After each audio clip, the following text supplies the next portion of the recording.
अब हमें हमारा जो टॉपिक देखना है that is banking of road. ये टॉपिक बहुत इंपॉर्टेंट है और हमारे एग्जाम में ना बहुत मैक्सिमम मार्क्स का ये क्वेश्चन आता है। जो भी हमारे मैक्सिमम मार्क्स है 5-6, उसमें हमारे ये क्वेश्चन जरूर मिलता है। तो इस क्वेश्चन को आपको बिल्कुल ध्यान से करना है, एक एक चीज को समझते हुए चलना है, क्योंकि ये जो हमारा टॉपिक है इसका जो डायग्राम है दिस इज सो टिपिकल। तो उसको आसान बनाने की कोशिश मेरी रहेगी, बट साथ साथ आपको भी थोड़ा सा ध्यान देना है। अपना सारा का सारा ध्यान आपका डायग्राम के एक एक पॉइंट पे होना चाहिए। तो सबसे पहले टॉपिक में मैं आपको एक बात बता दूं, जब हमने हमारा लेवल कर्व रोड देखा था, जो हमारा कर्व तो था बट लेवल में था। लेवल से मेरा मतलब है कि रोड टर्न तो कर रहा था बट एक लेवल पे, मतलब कुछ ऐसे। रोड हमेशा जो हमारा प्लेन रोड होता है, सरफेस होता है, ऐसे था और वो ऐसे मूव कर रहा था, यानी कि जो रोड था वो कर्व में था, तो उसके ऊपर हमारी कार मूव कर सकती थी। अब जो हम बैंकिंग ऑफ रोड देखने वाले हैं, बैंकिंग का मतलब क्या होता है कि वो किनारे से थोड़ा सा क्या हो जाएगा, बेंड हो जाएगा। अब आपका रोड जो है वो कर्व में तो है, बट अब रोड थोड़ा सा क्या हो जाएगा, झुक जाएगा, कुछ इस तरह से हो जाएगा। अब आपका रोड ऐसे जा रहा है, कुछ इस तरह से। ये चीज आपके समझ में आई कि बैंकिंग ऑफ रोड का क्या मतलब है, कि हमारे रोड का जो लेवल है वो अब थोड़ा सा झुकने वाला है, थोड़ा सा नीचे की तरफ डाउनवर्ड होने वाला है। तो इस कंडीशन में जब व्हीकल उस पे से चलता है तो वो थोड़ा सा, जो उसमें बैठा ड्राइवर है वो थोड़ा सा झुक जाता है। आपने रेसिंग कार्स बहुत देखी होंगी। रेसिंग कार्स में जो रोड बने होते हैं वो थोड़े से टेढ़े होते हैं, मतलब कर्व में तो होते हैं लेकिन थोड़ा सा झुका हुआ होता है। ऐसे ही जो बाइसिकल रेस होती है उसमें भी जो कर्व रोड होता है वो थोड़ा सा बैंक होता है, थोड़ा सा झुका हुआ होता है। जब बाइसिकल रेसर होता है वो जब साइकिल को उस कर्व रोड पे से लेके जाता है तो वो खुद भी थोड़ा सा बेंड हो जाता है और तब साइकिल को वहां से निकाल के लेके जाता है। तो ये होता है हमारा बैंकिंग ऑफ रोड। इस रोड पे हमें क्या ध्यान देना है, क्या क्या मेन चीजें हैं, किस तरह से कंपोनेंट्स को हमें इक्वेट करना है, वो सारी चीजें मैं आपको डिटेल में एक एक पॉइंट अच्छे से समझाने की कोशिश करूंगी। तो आइए चलिए बिना टाइम वेस्ट किए हुए अपना थ्योरेटिकल पार्ट कंप्लीट करते हैं। देन उसके बाद मैं आपको डेरिवेशन कराऊंगी और जो डायग्राम है हमारा वो समझाऊंगी। चलिए शुरू करते हैं। Our banking of road, this is the phenomena of raising outer edge of curve. Outer जो आपका रोड होगा वो थोड़ा उठा हुआ रहेगा, राइजिंग। आउटर एज जो है राइजिंग, अब है ऊपर की तरफ है।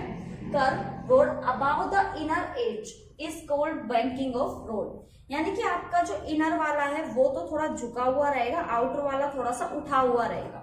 That is banking of road. ये हमारे रोड का जो बैंकिंग ऑफ रोड का है, ये इसकी डेफिनेशन है। अब इसमें क्या होने वाला है वो समझिए।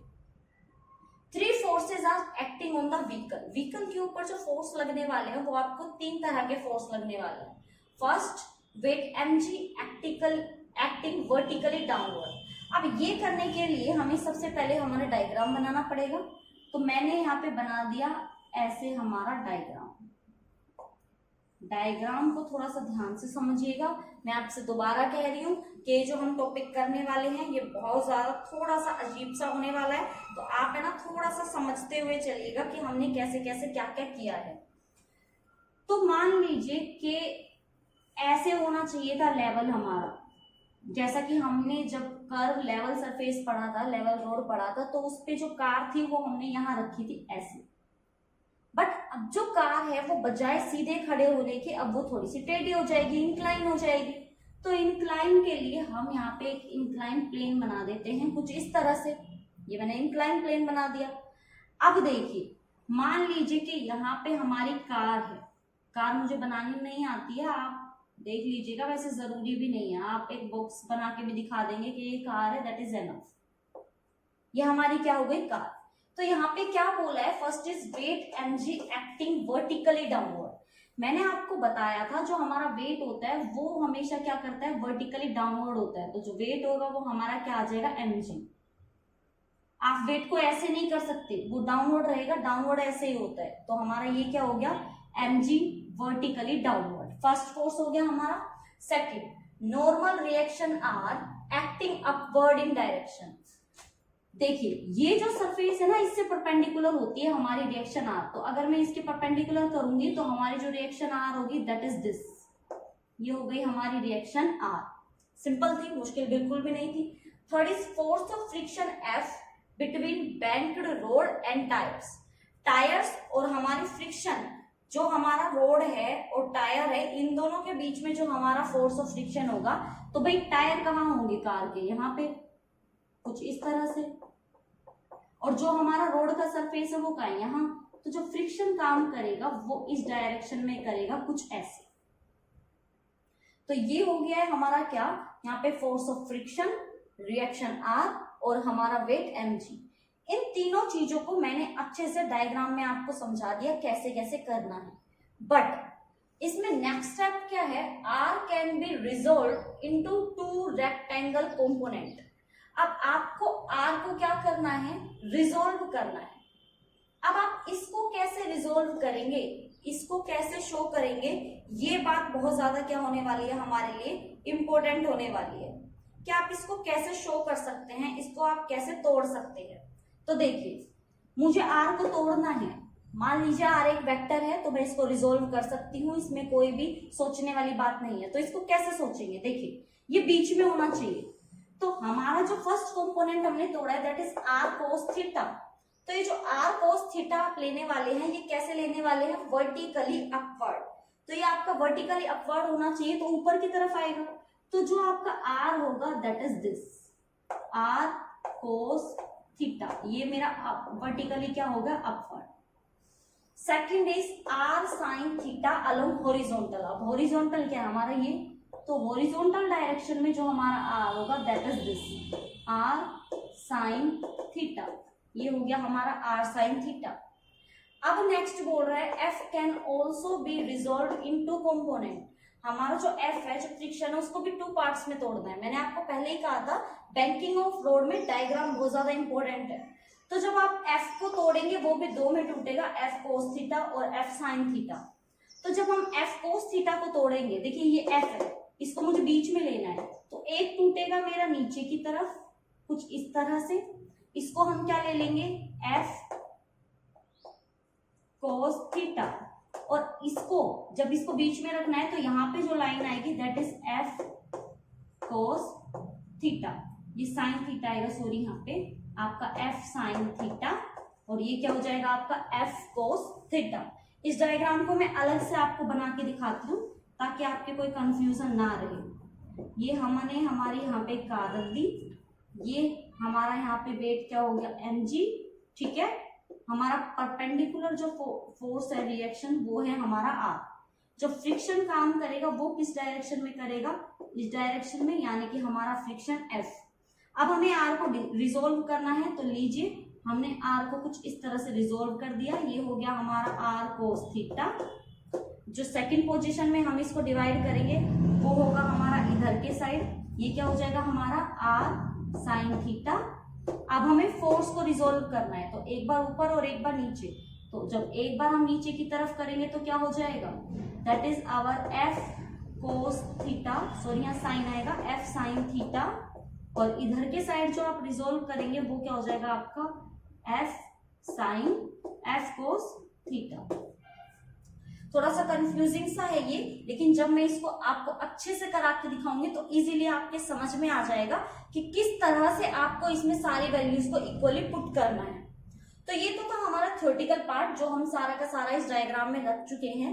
अब हमें क्या करना है, अब हमें डायग्राम की हेल्प से अपने जो डेरिवेशन है उसको वैल्यूज को इक्वेट करके हमारी डेरिवेशनली वैल्यू निकालनी है, जो कि मैथमेटिकल टर्म में हमारी निकल के आएगी।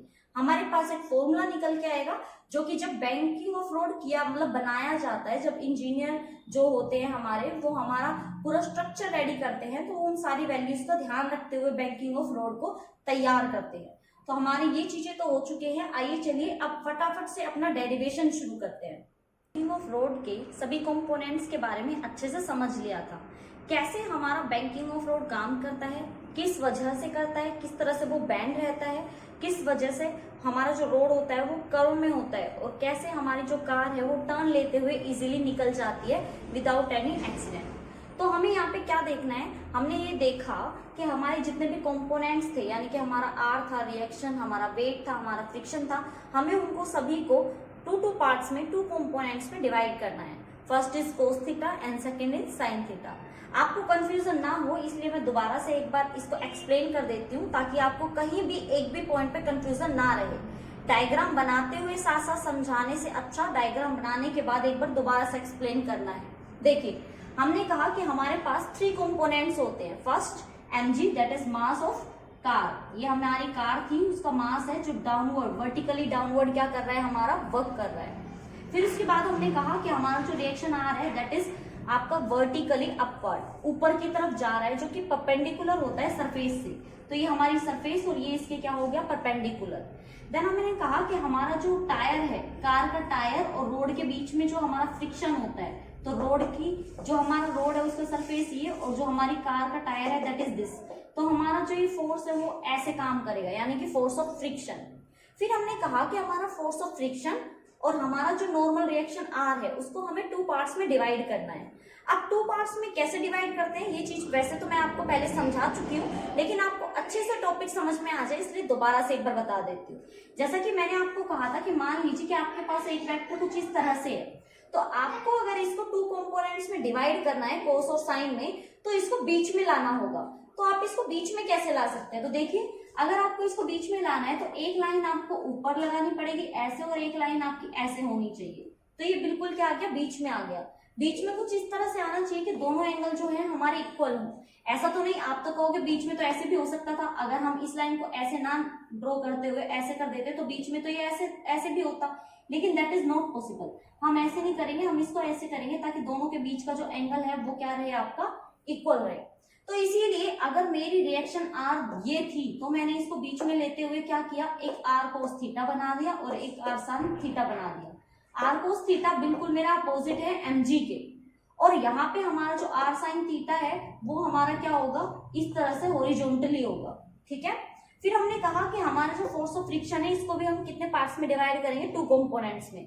तो एक हमने वर्टिकली डाउनवर्ड ले लिया जो कि हमारा mg के इक्वल हुआ f साइन थीटा, और एक हमारा बिल्कुल r साइन थीटा के इक्वल था that is f cos theta. तो हमने ये क्या ले लिया, f कोस थीटा। इस डायग्राम को रोड से अलग रखते हुए मैंने यहाँ भी बनाया है, जो कि आपके ज्यादा अच्छे से समझ में आएगा। r हमारा कोई एक वेक्टर था, उसको 2 कंपोनेंट्स में रिजोल्व कर दिया, r cos theta r sine theta. हमारा फ्रिक्शन F था, उसको भी 2 पार्ट्स में रिजोल्व कर दिया, हमारा क्या हुआ, F साइन थीटा और F कोस थीटा। तो ये सारा सिस्टम हमारा निकल के आ गया डायग्राम का। अब हमें इसी डायग्राम की हेल्प से क्या करना है, हमारी सारी जितने भी डेरिवेशन का पार्ट होगी वो सारा का सारा करके देखना है। आइए चलिए शुरू करते हैं। सबसे पहले थ्योरेटिकल पार्ट समझ लेते हैं हम। As there is no acceleration along vertically direction, अगर वर्टिकली डायरेक्शन में हमारा कोई एक्सेलरेशन है ही नहीं, the net force acting along the direction is 0, तो ऊपर की तरफ जो फोर्स लग रहा है वो 0 हो जाएगा, क्योंकि देखिए ऊपर कोई हमारा क्या नहीं है, एक्सेलरेशन है ही नहीं। जो एक्सेलरेशन होगा वो ऐसे होगा घूमते हुए, ऊपर की तरफ कोई होगा ही नहीं, वर्टिकल डायरेक्शन में कोई है ही नहीं, तो हमारा जो फोर्स होगा वो क्या हो जाएगा, 0। Now if v is the velocity and r is the radius, then required centripetal force is mv square by r। ये आपका क्या हो जाएगा, mv square by r। अब आप कंपोनेंट्स को ध्यान से देखिएगा। देखिए अब शुरू करते हैं। अगर आप यहाँ पे इस डायग्राम में ध्यान दें, बिल्कुल ध्यान से समझिएगा, तो आप देखेंगे r कोस थीटा जो है वो आपका इक्वल है f sine theta plus mg, क्योंकि ये दोनों फोर्सेस क्या हैं, आपके नीचे की तरफ जा रहे हैं और दोनों एक ही लाइन पे हैं, तो क्या मैं इसको इनके इक्वल नहीं लिख सकती। तो ये आपका क्या हो जाएगा, r cos theta is equal to f sine theta plus mg। मैंने ये mg को प्लस क्यों किया, क्योंकि अगर आप यहाँ पे ध्यान से देखेंगे तो f साइन थीटा और mg दोनों किसमें, एक ही डायरेक्शन में, तो हमने क्या कर दिया, इनको इक्वल रख दिया। That is equation 1। ठीक है।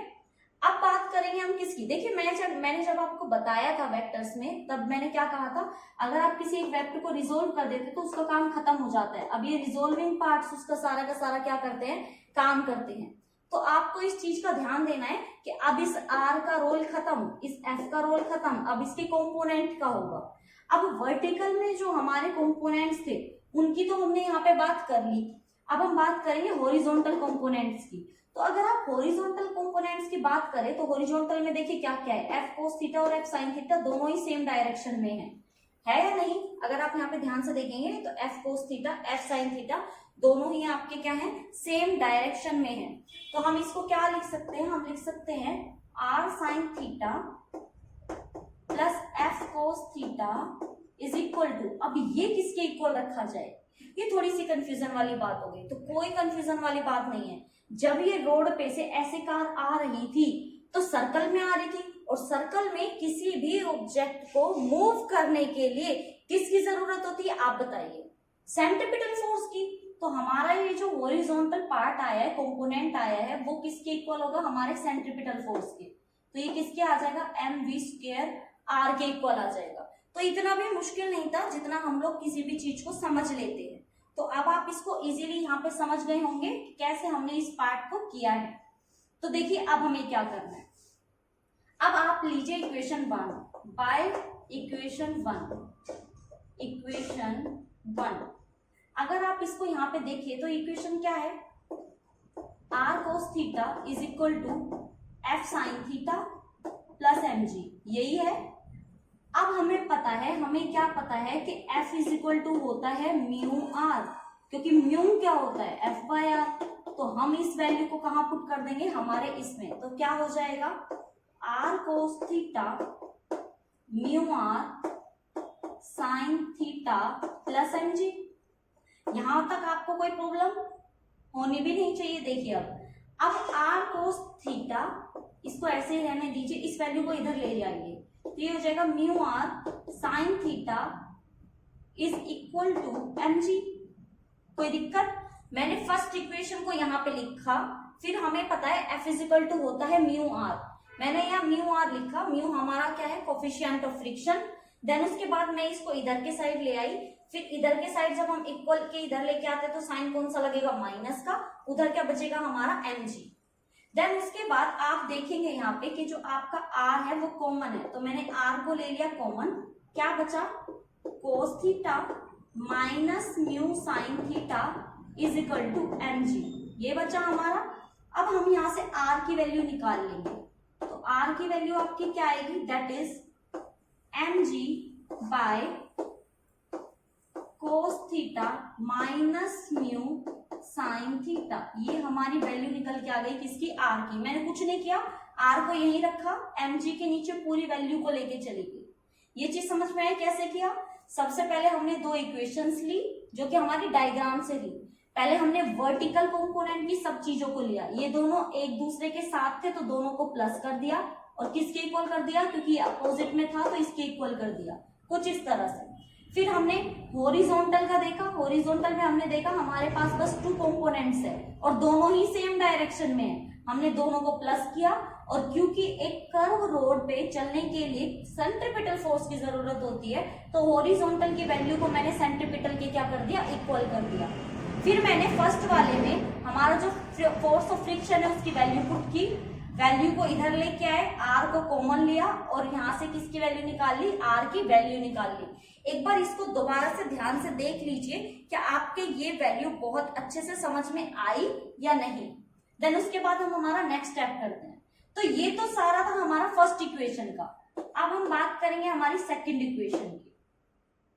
तो सेकंड इक्वेशन में अगर आप ध्यान से देखेंगे तो देखिए r sin theta f cos theta, लीजिए इसको r sin थीटा by equation 2 by equation 2, r sin theta और आपका है f cos theta is equal to mv² by r।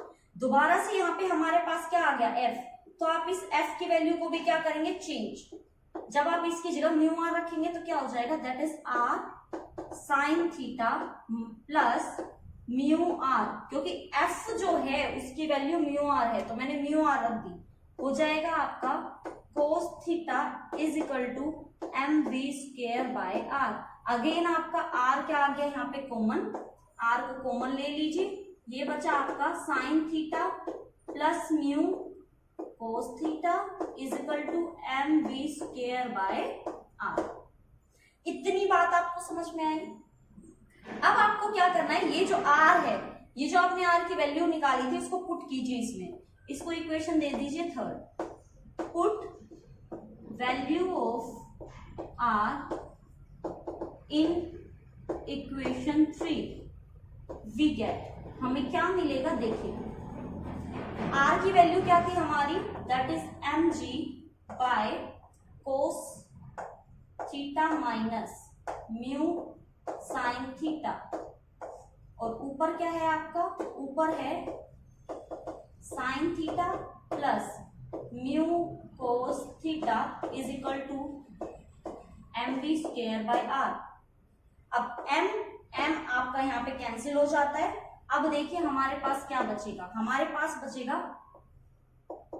Sign theta plus mu cos theta by cos theta minus mu sine theta, और ये जो are है इस are को मैं इसके साथ मल्टीप्लाई कर रही हूं तो ये हो गया आपका R is equal to V square.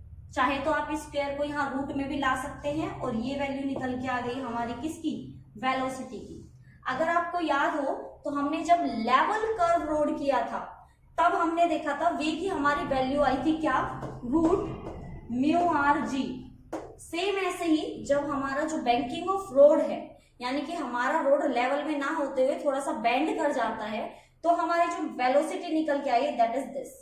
अगर आप चाहें तो साइन कोस से मल्टीप्लाई और कोस से क्या कर सकते हैं, डिवाइड, तो आपकी ये वैल्यू 10 में निकल आएगी। अदरवाइज ऐसा कुछ कंपलसरी भी नहीं है, आप इसको ऐसे भी कर सकते हैं। लेकिन अगर चाहते हैं कि मैं इसको करके दिखाऊं तो देखिए, इसको एक बार करके दिखा देती हूँ मैं। आपको कोस से मल्टीप्लाई करना है, कोस से डिवाइड। तो जब आप कोस से मल्टीप्लाई करेंगे तो कोस ही रहेगा, बट जब साइन को कोस से डिवाइड करेंगे दैट इज टेन थीटा। आप अगर इसको करेंगे तो प्लस म्यू, कोस से कोस कैंसिल हो जाएगा तो ये आपका ऐसे ही रहेगा। नीचे क्या आ जाएगा आपका, कोस मल्टीप्लाई होगा पहले, तो जब डिवाइड करेंगे तो यहां आ जाएगा आपका 1 माइनस म्यू टेन थीटा। तो ये वैल्यू आ गई आपकी किसकी, टेन थीटा में। तो इसमें आपको कंफ्यूज होने की बिल्कुल भी जरूरत नहीं है, आप इसको ऐसे भी कर सकते हैं। जब आप इसको ऐसे करेंगे तो भी आपकी वैल्यू इजीली निकल आएगी, कोस से कोस आपका कैंसिल हो जाएगा और ये वैल्यू आ जाएगी आपकी मैक्सिमम वेलोसिटी की। तो ये पूरा डायग्राम था आपका, पूरी की पूरी डेरिवेशन थी आपकी किसके लिए, बैंकिंग ऑफ रोड के लिए। बहुत आसान है, अगर आपने ये डायग्राम अच्छे से समझ लिया तो डेरिवेशन में कुछ भी नहीं है, there is nothing in derivation.